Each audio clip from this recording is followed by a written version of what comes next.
We are living in a world where humans rely on inanimate objects. A combination of metal, rubber parts, and fuel can help you get from one place to a distant place without breaking a sweat. Pieces of plastic and metal put together the right way can make you communicate with someone who's miles away from you. And most importantly, information and data can now be stored and retrieved later on. And the world is in need of people who understand how this information and technology works. So what exactly is information technology? First and foremost, it must be understood that this is a very broad topic. But information technology is the use of computer systems, storages, networks and tangible devices, technological infrastructure, systems and processes to create, modify, transfer, store, multiply, and exchange all forms of electronic data. So what exactly is data? Data is every type of information from facts, statistics, numerical sequences, and patterns, which is analyzed, studied, compared, modified, stored, and overall used as a component in the overall information that the technology user needs. The value of information technology is that although people are capable of handling data using our brains, and even the old paper and pen processes, these processes are not as reliable, efficient, and effective as relying on information technology. A computer can process millions of pieces of data at a given time. Its storage or memory can hold and secure information without forgetting a single piece of data. So where is information technology applicable? From the general information above, information technology plays a significant role in business. Some examples of this would be customer handling, all the way from handling customer service,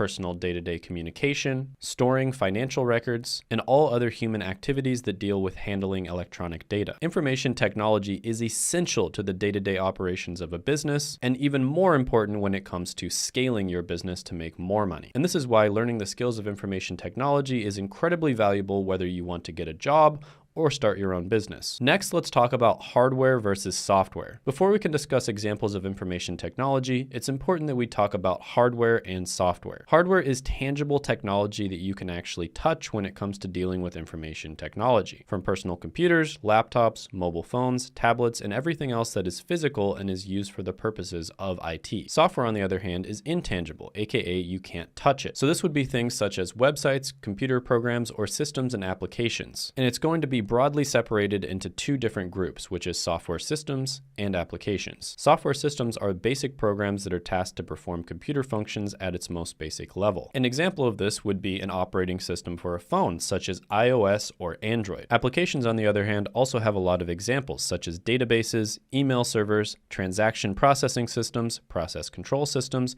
enterprise collaboration systems, and many more. Some examples of this would be Slack, Dropbox, HubSpot, Google Drive, and Microsoft